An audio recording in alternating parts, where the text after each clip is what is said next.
Hi, welcome back. So in this video, we need to talk about the mineshaft and the crystal skull. Look at those snow-capped peaks in the background. I think that's... Wait, did you just hear that? Is that Silverheels once again? This is not going to be an easy one because of all... Now, I don't know where he is. Normally he's either behind me, or he might be hiding behind the camera, or just underneath, but I can't see him this time. Wait, I think I can see something over there. 1 minute. Okay, Silverheels, do you want to explain what's going on? And so I'm going to throw in a bunch of crap to try to kill a bunch of birds with one stone because there's so much there. And like on... Okay. Well, do you want to explain a bit louder so other people can hear? Yeah? In here, those fit in slots in the side of the back of the van. But the problem is, since the board doesn't bend, one would stick in, but the other just had to sit there. And so I did a hinge. So now, when I... Well, thanks Silverheels for that interesting story and deep analysis. You can get lost now.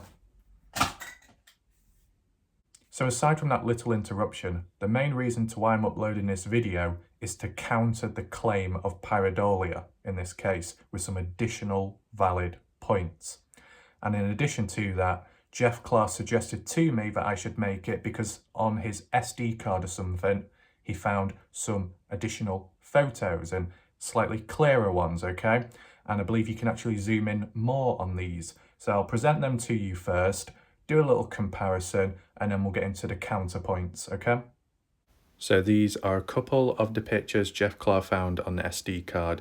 And you can see top left corner of the screen, just zoom in a little bit. You can see just a bit of the supposed crystal skull, the bottom bit, I guess, like the jaw area. And you can tell by the colour, purpley, definitely looks like a crystal for sure.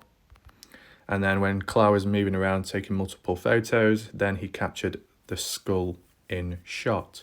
Same exact position as, you know, where it should have been when the new hikers went there in recent time.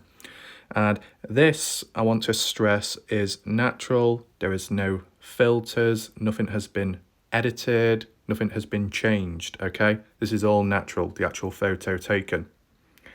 And we zoom in, and I just want to zoom in to the absolute max, okay? So you can see it is resting within a bit of a ditch, you know, how it goes a bit up and down. So it's kind of slotted in, so it shouldn't roll out with ease, okay? So that's the most I can zoom into it. Hopefully you can make out the shape of it.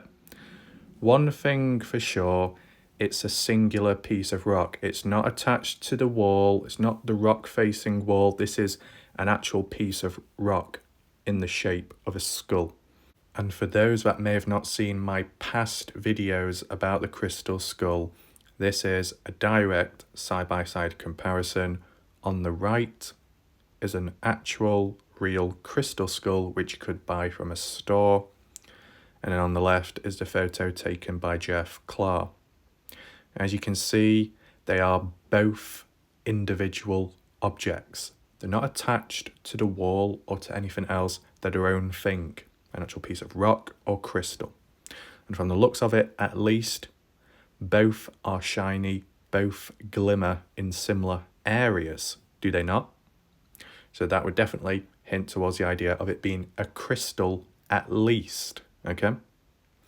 The actual outline of both are kind of similar. How the kind of like oval dips in a bit at the back, typically where the skull would, and then it comes back out again. The sunken eye sockets, you can make out them, as well as kind of like a jaw with the teeth showing too. I mean, some people have previously said it's simply a quartz crystal and nothing more. But, you know, you could slightly put a counterpoint towards that and say it might be a quartz crystal, but it could well be a carved one. Because if you look online, there are images of crystals, half crystal, half skull. It's been etched, it's been handcrafted, it's been carved into a shape of a skull. Maybe the same occurred here. So moving on to the idea, what people have said, Pareidolia being responsible for this supposed crystal skull.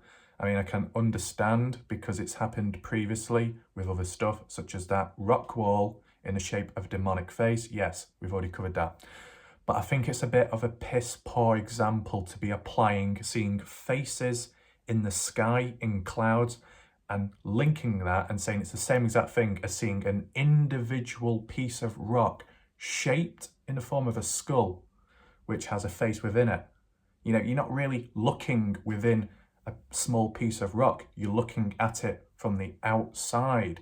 You're looking for the physical features which show similar characteristics of an actual skull or an ornamental skull. Whereas when you're looking at something in the sky, you're looking at clouds, even a rock wall, a complete rock wall with a weird little face within it, that is mainly two-dimensional. It's more of a visual thing you're looking at. Whereas looking at an individual piece of rock, which you can make it out in terms of the details, that is more three-dimensional, and it's something actually physical, which you can see and you could actually get a hold of if you was there, you know, grab it, hold it in your hand. You can't grab a cloud, can you? You know what I'm saying? You know, to put it in perspective with an example, it's like saying, oh, look at this rock. Look how it shares similar characteristics to an actual skull. And then, oh, look, there's a face and a piece of bread. Wow, we can apply both together because they're so similar, even though one is two-dimensional and one is three-dimensional. One is more visual, whereas the other one is actually more physical. One is within something, and one is what we're looking at from the outside of it. Does that make sense? I mean, look at, oh, a face. You know, I know people say about the moon and people saying, what, Elvis on a bit of bread or toast, but unfortunately this ain't toast. It's bread. And it's mouldy as well. Hey, Silverheels, do you want to eat some bread? Yeah? Okay, you have that. Yeah, there you go, you can have it. You can have it now. You know, at the end of the day, I guess it can still be open for interpretation and stuff, but surely you must understand what I'm getting at in terms of comparing one thing which is highly unbelievable and saying it's the same exact thing and it applies to an actual physical object you can look at, inspect, and actually compare to a real example, such as a skull like this. You know what I'm saying? So you can let me know what you think in the comment section, whether I explained it clear enough or not. Maybe Jeff Clark can add a few extra points, or he can make a video himself if I've missed anything out. So I hope you enjoyed the video. I'll see you in the next one. Thanks for watching. Goodbye.